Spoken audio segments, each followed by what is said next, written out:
All right, so we're diving into something pretty interesting today. Quercetin. Quercetin. All right. You know, it's one of those things I hear about, like good for inflammation. It's supposed to be good for your immune system.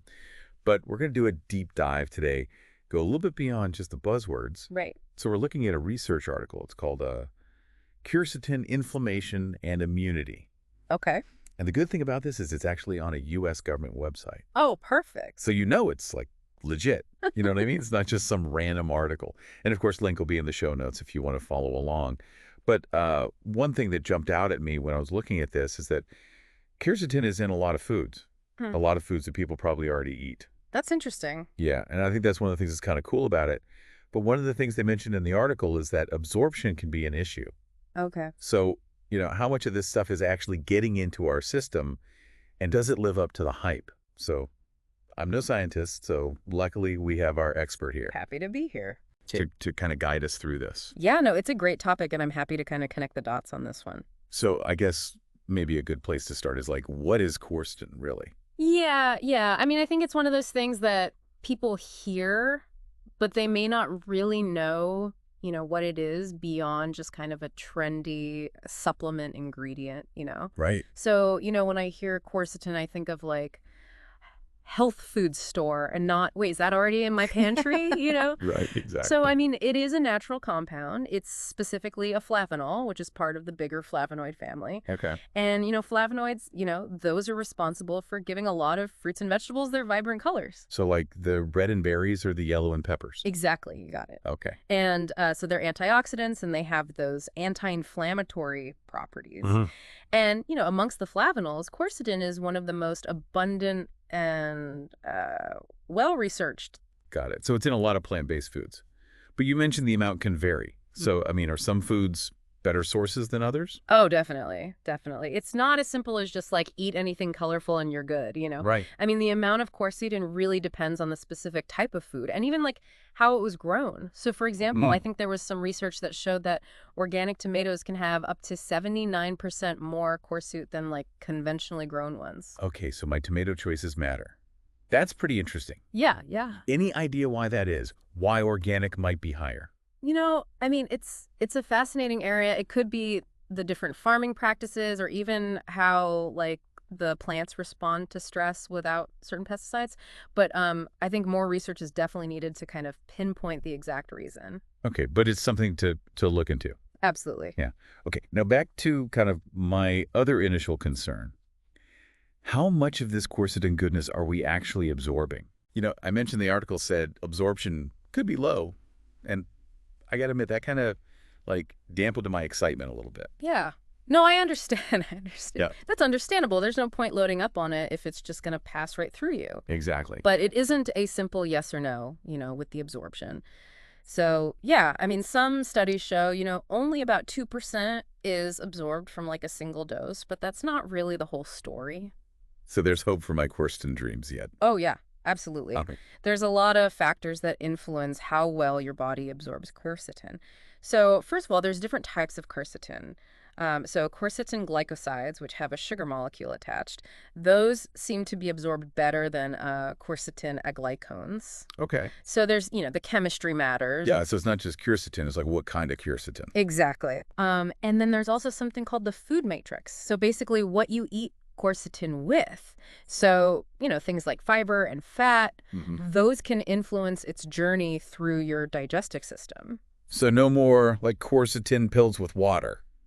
Got to actually factor in the meal. It's all about what you eat it with. Okay, interesting. And then, let's not forget the gut bacteria. Oh, of course. The unsung heroes. They play a huge role, in breaking down quercetin into smaller molecule that your body can actually use.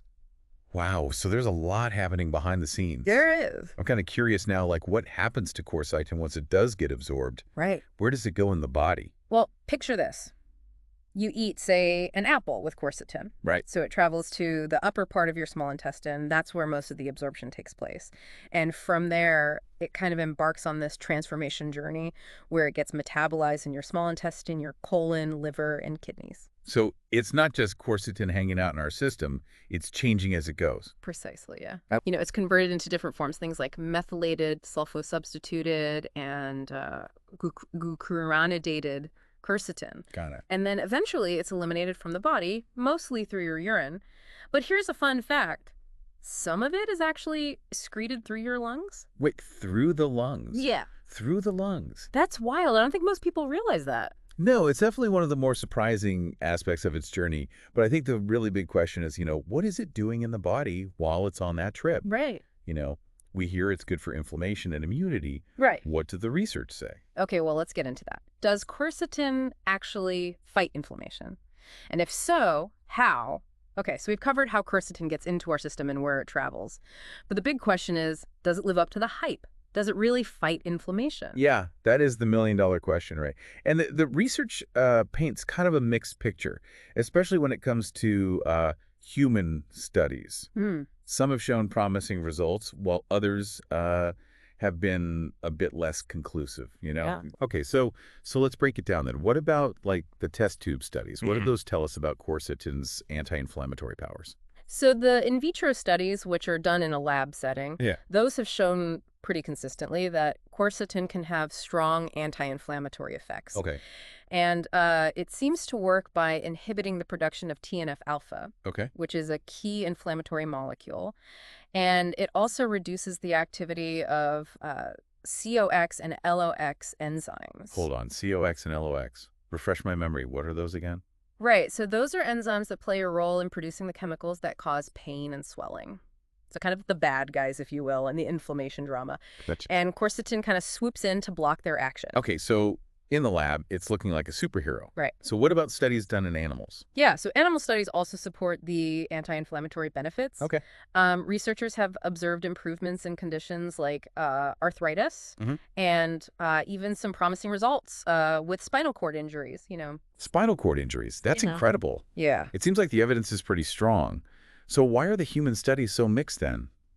Well, human bodies are just incredibly complex, Right. and there are so many factors at play. Right. One study, for example, found that athletes who took, I think it was 100 milligrams of quercetin daily, had a lower risk of developing upper respiratory tract infections, Oh, wow. especially after intense workouts. Oh, yeah? But then you have another study with endurance runners taking a much higher dose, and it didn't find the same benefit. So maybe the dose matters. Yes. Or the type of exercise, or like we talked about earlier, even individual differences like those gut bacteria. Exactly. It's a puzzle with a lot of pieces. Yeah. And we really need more large-scale studies in humans to understand, like, how quercetin works in different situations. Yeah, that makes sense. You know- Okay, so more research is needed. But in the meantime, can you just give us a quick rundown of what inflammation actually is? I mean, it's one of those buzzwords we throw around a lot. Right. But what's actually happening in our bodies at a cellular level? Yeah, good question. So inflammation is essentially your body's natural defense mechanism against injury or infection. Okay. So think of it like, your immune system sending out first responders to deal with a threat. So it's a good thing. In the short term, yes. Okay. Absolutely. It's your body's way of protecting itself. So, let's say you get a splinter. The area around it gets red, swollen, maybe a bit painful. That's inflammation at work.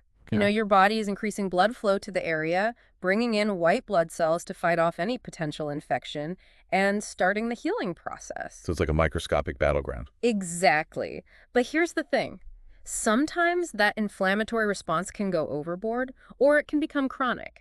Yeah. And that's when it can become problematic Yeah. and contribute to various health issues. And that's where quercetin might come in. Potentially, yeah. Okay. So those test tube and animal studies, it seemed to modulate the inflammatory response. Okay. Kind of turn down the volume on things a little bit. It interferes with some of those inflammatory signals, helping to calm things down. So it's not necessarily eliminating inflammation altogether. It's more like keeping it in check. Exactly. Okay. Remember those COX and LOX enzymes? Quercetin can inhibit their activity, which means less of those inflammatory chemicals are produced. Gotcha. But again, we need more research to see how this all translates to humans, Right. especially since inflammation is, such a complex process. Yeah, And what works for one person might not work the same way for another. that's a great point. Right. So while we can't definitively say that quercetin is like a cure-all for inflammation, it's safe to say that including quercetin-rich foods in our diet is probably a good idea. I'd say so.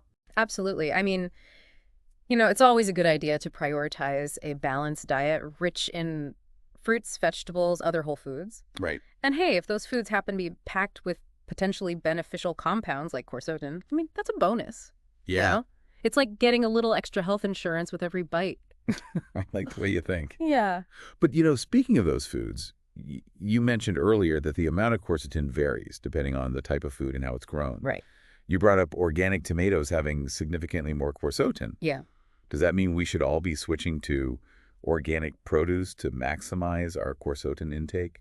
I wouldn't say it's a black and white issue. Okay. While that study on tomatoes is certainly interesting, we need more research to confirm if that trend holds true for other types of produce. Yeah. And, organic produce isn't always accessible Right. or affordable, for everyone. Yeah, that's a good point. It's all about finding a balance, like you said, that works for you and your circumstances. But it's definitely something to think about, right? Maybe Yeah. do a little research, see if there's a difference in quercetin content. Absolutely. Right. Knowledge is power. Right. The more you know about your food choices, the better equipped you are to make, those informed decisions. Well said. Now, before we wrap up our quercetin deep dive, is there anything else about this compound that you think our listeners should know? Let me think. Any parting words of wisdom? I think the main takeaway here is that quercetin is a promising compound with a lot of potential, but there's still much that we don't know. Right. We need more research to really fully understand its effects on human health, Okay. especially, when it comes to inflammation and immunity. So it's not a miracle cure, but it's definitely worth exploring further. Absolutely. And in the meantime, enjoy those quercetin-rich foods as part of a balanced diet. Okay, so we've talked about all the good stuff, but is there anything we should be cautious about with quercetin? Well, you're right. Always good to look at both sides. Overall, quercetin is considered pretty safe, Yeah. especially, when you're getting it from food sources. Right. But like anything, too much of a good thing Right. can have, some downsides. What should we be looking out for? Any red flags? Some people might experience, some mild side effects like Okay. nausea, maybe headaches if they're taking really high doses, Okay. particularly from like supplements. Got it. So not going overboard with the supplement. Exactly. Moderation, like with most things. Makes sense. Anything else? I'd always recommend, talking to your doctor before starting any new supplement. Yeah. Especially if you have any, underlying health conditions Right. or you're taking medications, because quercetin can interact with certain drugs. That's a good point. Better safe than sorry. Exactly. Okay, so any final thoughts on quercetin you want to leave our listener with? I think the takeaway is that, quercetin holds promise. It's got a lot of potential. It's not a magic bullet, but it's really about incorporating those quercetin-rich foods into a balanced and healthy lifestyle. Love it. No quick fixes. Yeah. Just good old-fashioned healthy habits. Exactly. Well, this has been a fascinating deep dive into quercetin.